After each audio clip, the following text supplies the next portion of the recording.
반갑습니다. 사랑합니다.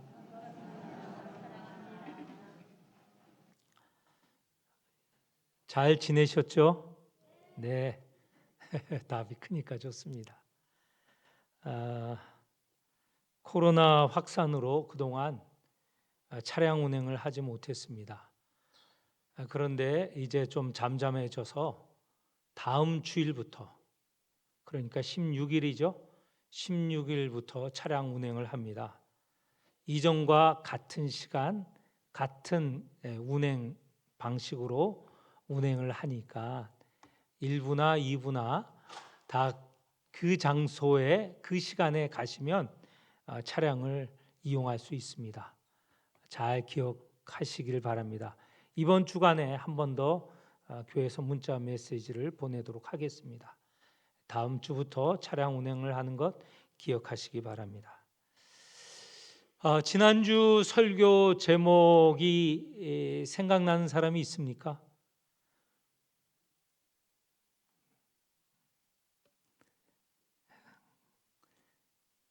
하나님께서 무엇을 세워주신다? 예, 집을 세워주신다. 기억하시는 분 몇 분이나 있어서 다행입니다. 그런데 여기서 집은 왕조를 말하죠. 하나님께서 하나님의 성전을 지으려고 하는 다윗에게 그거보다 훨씬 큰 집을 지어주시겠다 하셨습니다. 그 집은 왕조이죠. 다윗에게 이어지는 혈통, 그것이 영원토록 이어질 것이다 라는 것입니다. 거기에 따라서 예수 그리스도가 오셨고 예수 그리스도는 영원한 왕으로 다스리고 있지 않습니까? 다윗에게 한 이 은혜는 이루어졌죠.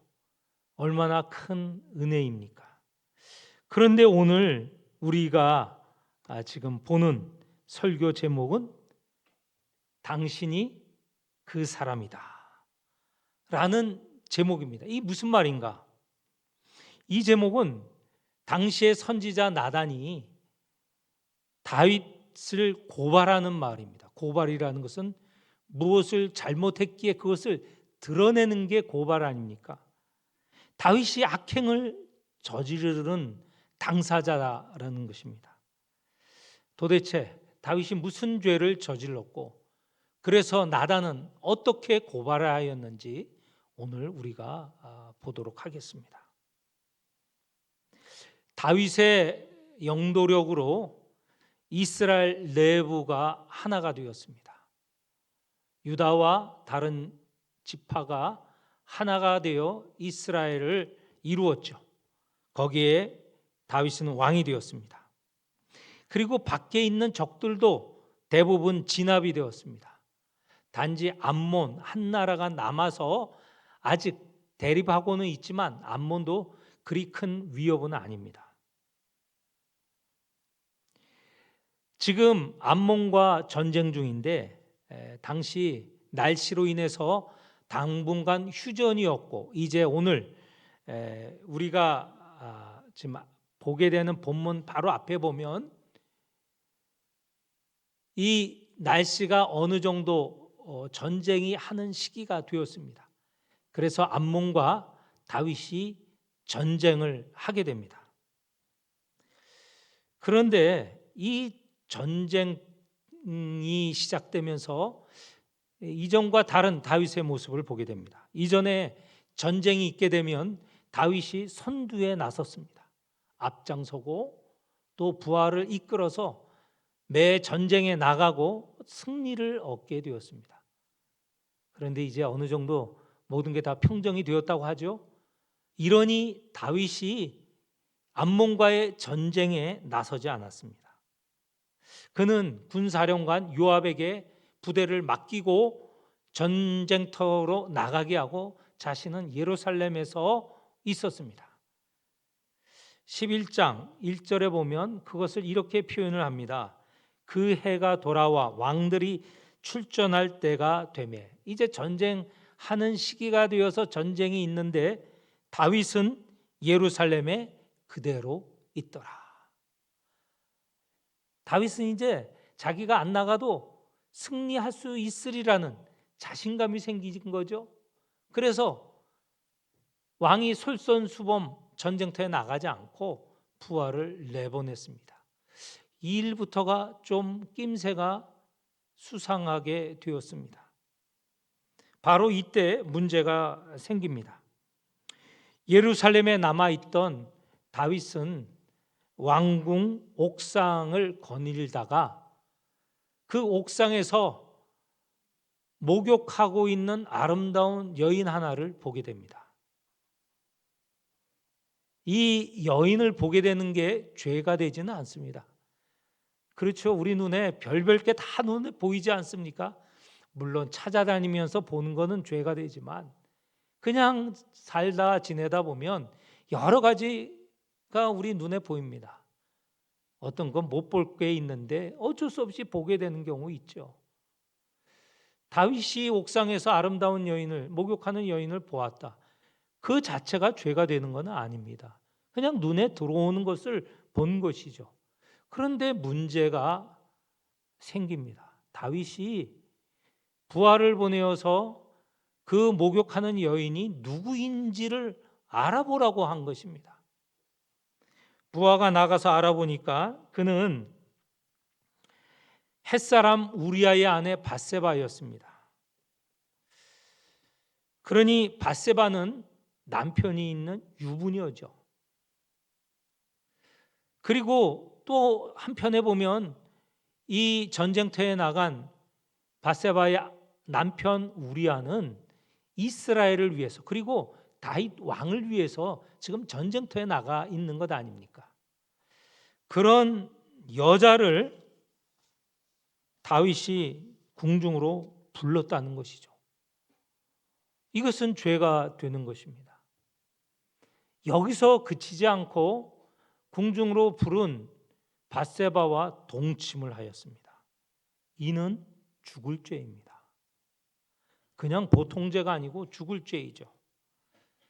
하나님께서 주신 말씀 레위기 20장 10절에 보면 이렇게 말씀하고 있습니다. 누구든지 남이 아내와 간음하는 자, 곧 그의 이웃의 아내와 간음한 자는 그 간부와 음부를 반드시 죽일지니라. 다윗은 죽을 죄를 진 것입니다. 그런대로 다윗이 자신했던 것은 이 죄를 누구도 알지 못하리라. 은밀하게 했다고 믿은 것입니다. 그런데 이런 일이 숨겨지는가요? 드러나게 마련이죠. 어디에서 드러나게 됐느냐? 밧세바가 임신을 했습니다. 지금 남편은 전쟁터에 가 있고 남편과의 낳은 애를 뵌 것은 아니죠. 당연히 누군가 간음을 한 것이죠. 밧세바는 궁지에 몰려 다윗에게 이 소식을 전하였습니다. 다윗, 그는 궁지에 빠졌습니다. 여기서 어떻게 해야 될까요? 두 가지 길이 있을 거예요. 하나님 앞에 바로 회개를 하거나 아니면 자기가 범한 죄를 끝까지 숨기는 일일 것입니다. 다윗은 그 의롭다고 하는 그 정직하다는 다윗은 두 번째 길을 택했습니다. 숨기려고 했습니다. 어떻게 숨기려고 했느냐? 곰곰 계책을 생각해 보았습니다. 그래서 사람을 보내어 전쟁터에 있는 우리아를 예루살렘으로 불러 올렸습니다. 우리아는 갑자기 부른 왕의 부름에 황급하게 예루살렘에 와서 다윗에게 전황을 보고했죠. 사령관 요압은 어떻습니다. 전쟁은 지금 이렇게 진행되고 있습니다. 그런 이야기를 다 들은 다윗은 우리아를 집으로 보냈습니다. 집으로 가는 우리아를 보고 다윗은 왕이 먹는 상 잘 차려서 우리아에게 딸려 보냈습니다. 당연히 우리아가 집으로 갈 것이고 왕이 차려준 음식을 잘 먹고 그 밤에 아내와 동침하리라, 그렇게 생각을 한 것이죠. 그런데 다윗의 의도대로 되지 않았던 것이죠. 그날 우리아는 자기 집으로 가지 않았습니다. 왕궁에 있는 병사들이 머무는 천막에 텐트에서 잠을 잤습니다. 왜 그랬을까요? 그는 충성스러운 군인이었습니다. 그의 말을 들어보면 이렇습니다. 11장 11절. 언약궤와 이스라엘과 유다가 모두 장막을 치고 지내며 저희의 상관이신 요압 장군과 임금님의 모든 신하가 벌판에서 진을 치고 있습니다. 그런데 어찌 저만 홀로 집으로 돌아가서 먹고 마시고 나의 아내와 잠자리를 같이 할 수 있겠습니까? 우리아는요, 이스라엘을 위해서, 다윗을 위해서 충성스러운 신하인 것이죠. 그런데 우리아의 출신이 어디인지 아십니까? 이 사람은 이스라엘 사람도 아니에요. 헷 사람이라고 하지 않았습니까? 이방 사람입니다. 이방 사람이 이스라엘에 들어와서 이스라엘화되어 이스라엘과 함께 살아가는, 그리고 다윗의 장군으로서 충성하였던 것이죠. 다윗이 첫 번째 계획, 집으로 보내는 계획이 실패했습니다. 그래서 두 번째 계획을 생각했어요. 다시 우리아를 불렀습니다. 그리고 다윗은 그를 취하게 하였습니다. 먹고 마시고 취하게 하였다. 그래서 만취하여서 정신을 잃을 때까지 취하게 한 것이죠. 자, 정신을 잃은 사람들, 그가 집으로 갈 수 있을까요, 없을까요? 보통은 경험들 못하셔서 남편들이 술을 이렇게 안 잡수시니 늘 그냥 정한 시간에 집으로 오시니 이런 것을 생각 못 해봤고 경험하지 못하셨을 겁니다. 그런데 만취한 사람이 자기 집을 찾아가는 거예요, 못 찾아가는가요? 못 찾아간다고 하는 분은 정말 술 취한 사람을 보지 못하신 분이고요. 찾아갑니다. 제가 여러 번 봤어요. 만약에 대전에서 술을 먹고 정신을 잃을 정도로 마셨습니다. 그런데 그 사람 집이 청주예요. 그러면 그 다음날 그 사람은 청주 자기 집에서 일어납니다.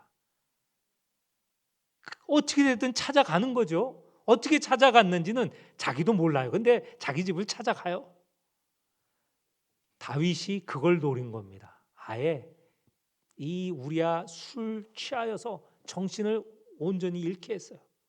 그러면 자기 집에 가고, 자기 집에 가면 밧세바와 동침할 것이고, 그리고 밧세바가 임신한 그 아기는 다윗 자기의 아기가 아니고 그의 남편 밧세바의 아기라는 것을 이제 모든 사람이 알게 되게 되는 것이죠.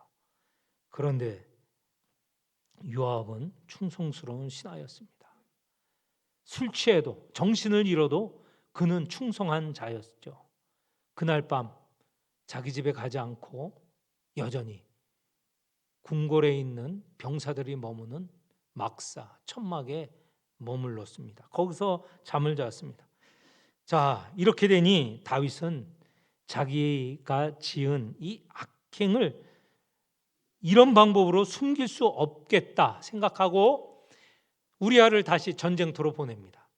전쟁터로 가는 그의 손에 편지 하나를 들려 보냈습니다. 사령관 요압에게 보내는 편지죠. 그 편지의 내용은 우리아를 전쟁터에서 죽이라. 그것도 이스라엘의 손에 죽임을 당하는 것이 아니고 적군 암몬의 손에 죽임을 당하도록 그렇게 하라. 이게 무엇입니까? 모두가 모르게 은밀하게 죽이라는 것이죠. 그래서 요압은 왕의 명령에 따라서 가장 저항을 강하게 하는 암몬의 성으로 보냈습니다. 그리고 군사들을 성 가까이로 진군하도록 명령을 내렸죠. 충성스러운 우리아는 그 명령에 따라서 성벽 가까이에까지 갔습니다. 그 성벽에 있던 암몬의 병사들이 활을 쏘아서 우리아는 그 자리에서 죽게 되었습니다. 지금까지 말씀드린 내용을 요약하면 이렇습니다. 다윗은 우리아의 아내 밧세바와 동침하여서 임신하였습니다. 이를 감추려고 전쟁터에 있는 그의 남편 우리아를 예루살렘으로 불러 그의 아내와 동침하도록 하였으나 계획대로 되지 않자 다시 우리아를 전쟁터로 보내 전쟁터에서 죽게 하였다는 것입니다. 다윗은 이런 자신의 악행이 숨겨질 것으로 믿었던 것이죠. 그러나 하나님은 우리아의 악행, 죄를 보고 계셨습니다.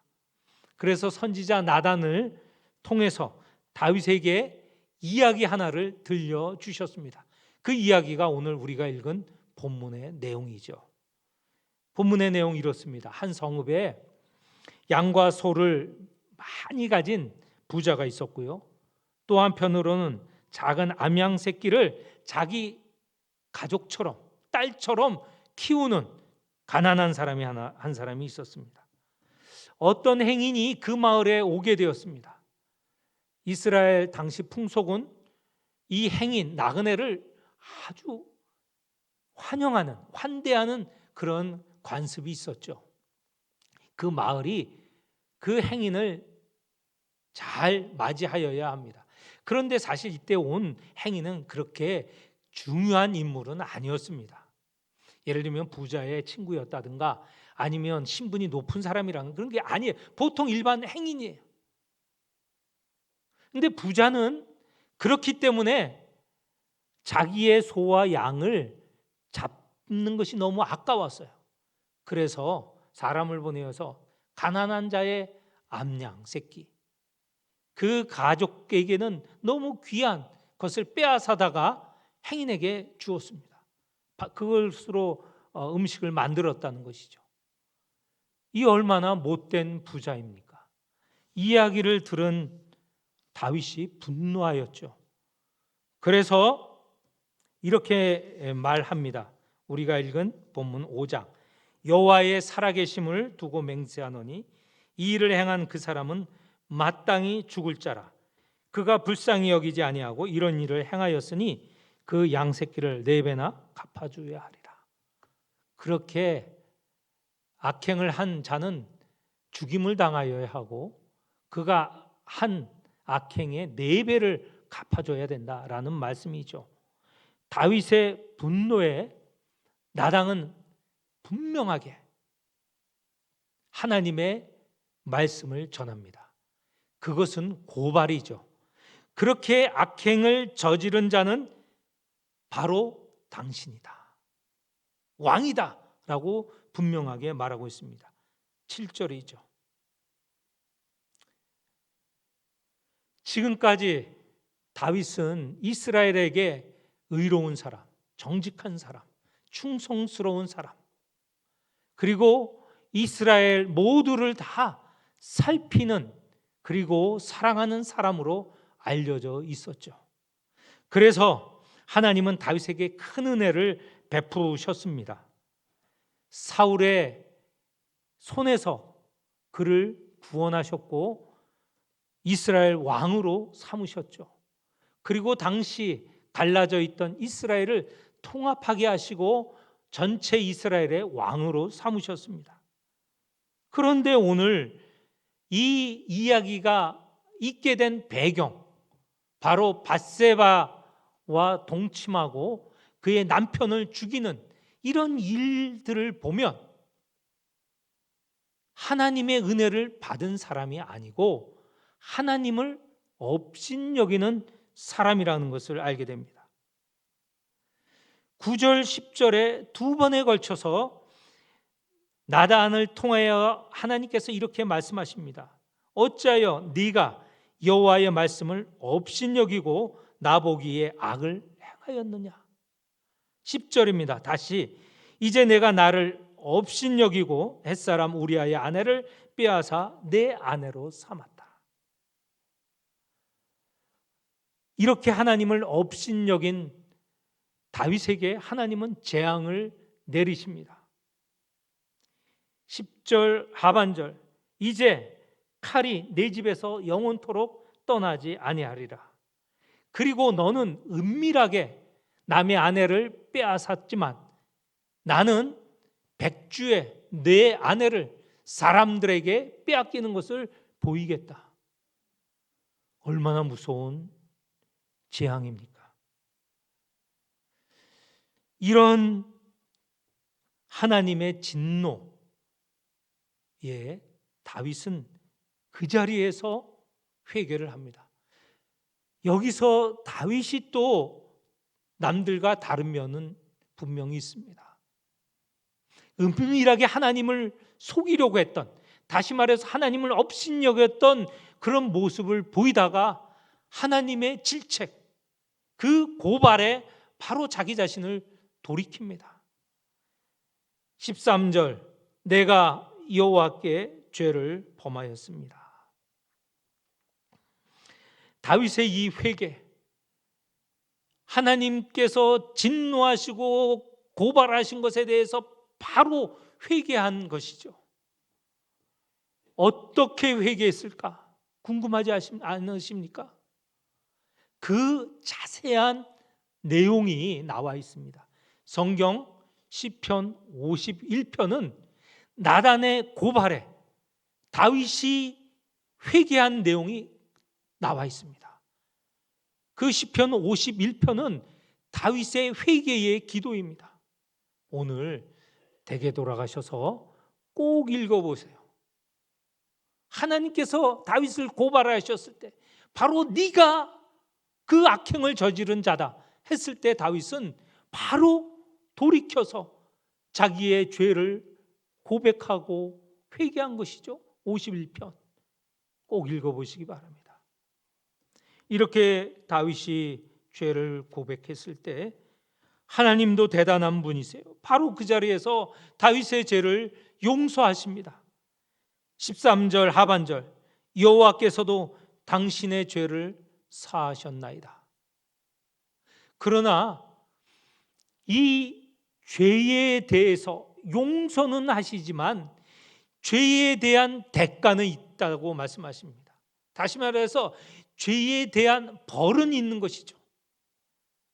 우리가 잘못 생각한 것은 우리가 죄를 고백할 때 하나님이 용서해 주신다. 분명히 맞아요. 그러면 자기가 지은 죄를 돌이켜야 되는데, 그 구체적인 내용을 돌이켜야 되는데 그것은 모두 안고 그냥 말로 용서받고 용서하고 용서받는다? 아니라는 거예요. 진정한 회개는 죄에 대한 벌도 마땅히 자기가 받아들이는 것이죠. 다윗에게는 어떤 벌이 있습니까? 하나님께서 그를 죽이시지는 않습니다. 용서하신 것이죠. 아까 말씀해 보면 간음하면 어떻게 한다고 했습니까? 돌로 쳐 죽이라고 했죠.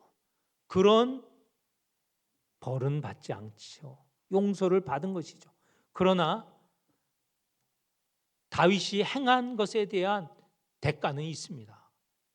어떤 것일까요? 10절, 13절 하반절에 보면 당신은 죽지 않지만 이 일로 말미암아 여호와의 원수가 크게 비방할 거리를 얻게 되었다는 것이죠.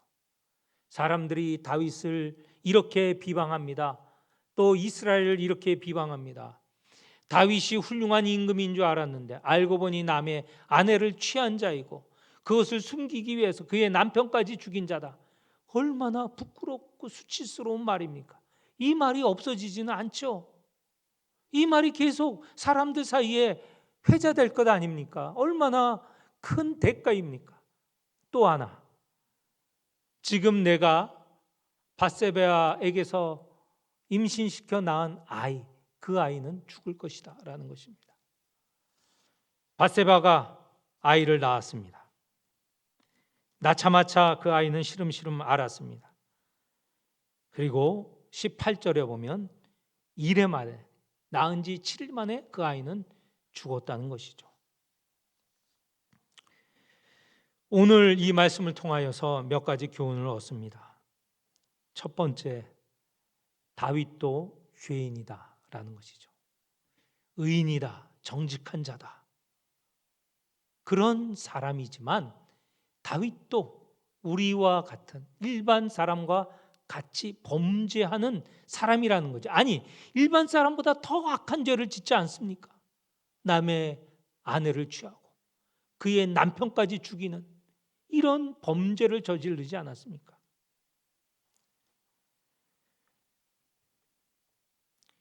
목욕하는 밧세바를 보고 음욕을 품었습니다. 더 나아가서 밧세바를 궁궐로 불러서 동침했죠. 그리고 임신한 밧세바, 그 임신한 사실을 숨기기 위해서 그의 남편을 부르고 또 전쟁터로 보내어서 죽게 하는 것, 얼마나 구체적인 죄입니까? 얼마나 계획적인 죄입니까? 다윗도 이런 죄인이라는 것이죠. 다시 말해서 모든 사람은 다 죄인이라는 것을 말씀하고 있습니다. 두 번째, 다윗은 늘 기도하는 사람이었습니다. 그는 약할 때 기도하였습니다. 사울에게 쫓길 때 기도하였고 적들이 쳐들어왔을 때 늘 기도하면서 하나님의 인도를 받았죠. 그런데 오늘 다윗은 높은 자리, 가장 높은 자리에 앉아 있고요. 이제 모든 것이 평안합니다. 그럴 때에 지은 죄, 이때야말로 하나님께 돌아와 하나님께 기도하여야 하는 때인데 기도하지 않았어요. 자기의 지혜를 가지고 그 잘못한 것을 덮으려고 하였죠. 기도하지 않는 다윗을 보게 됩니다. 세 번째, 다윗은요, 죄를 저질렀을 때 하나님께 돌아와 용서를 구하고 용서를 받아야 되는데 이 죄를 덮기 위해서 더 큰 죄를 저질렀다는 거예요. 밧세바와 동침한 죄에서 그의 남편을 죽이는 죄까지 더 큰 죄로 작은 죄를 덮으려고 하는 것이죠. 오늘 우리의 모습도 이와 같지 않습니까? 작은 잘못을 고백하고 그것을 올바르게 시정을 하면 그걸로 끝날 터인데 그 작은 죄를 덮기 위해서 더 큰 죄를 짓는 것이죠. 그러면 더 이상 감당할 수 없는 결과가 초래가 됩니다. 네 번째, 다윗이 죄를 저질렀고 또 그 죄를 덮기 위하여서 더 큰 죄를 저지르는 것. 다윗은 은밀하게 행할 것이라고 생각하고 심지어는 하나님도 모르시게 하는 것이라 생각했지만 하나님은 다 보고 계시죠. 그래서 선지자 나단을 보내서 다윗의 죄를 드러냈습니다. 하나님께서 직접 고발하신 것이죠. 하나님 앞에 숨길 죄가 아무것도 없습니다. 우리는 죄를 짓자마자 바로 하나님께 나와야죠. 하나님의 용서를 구해야 되죠. 다윗의 죄는 죽을 죄입니다. 그러나 하나님은 그에게 약속하신 바가 있기 때문에 죽이지 않으시고 그를 용서하셔서 다시 하나님을 섬길 수 있게 하십니다. 사실 오늘 우리에게도 마찬가지죠. 하나님께서 우리를 부르셔서 하나님의 자녀로 삼으셨습니다. 때로 우리가 죄를 저지를 수 있죠. 사람이 보기에 회복할 수 없는 죄를 저지를 수도 있습니다. 그러나 하나님께서는 용서를 구하며 오는 사람을 내치지 않으세요. 받아주세요. 물론 그에 대한 대가, 벌은 있다는 건 우리가 꼭 명심해야 됩니다. 그거 피하기 위해서 계속 회개하지 않으면 나중에는 도저히 우리는 감당할 수 없는 결과를 초래하니 언제든지 하나님께 나오는 하나님의 백성이 되어야 하겠죠. 결론적으로 하나님 앞에 숨길 죄가 없습니다.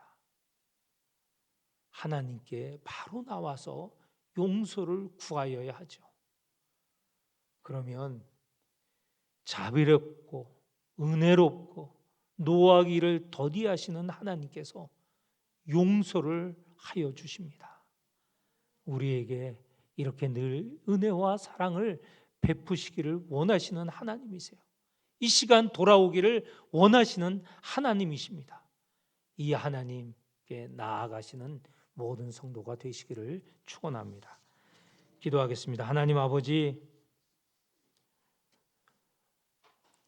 우리가 하는 일 하나님께서 모두 알고 계시고 보고 계십니다. 우리는 세상이 알지 못하기 때문에 하나님도 알지 못한다 착각하는 경우가 있지만 전지전능하신 하나님께서 다 보고 계시고 돌아오기를 기다리고 계십니다. 범죄할 때, 잘못할 때 하나님께 돌아가 용서를 구하는 하나님의 백성이 되게 하여 주옵소서. 하나님이 베푸시는 그 한량없는 용서하시는 은혜를 경험하게 하여 주옵소서. 예수님 이름으로 기도합니다. 아멘.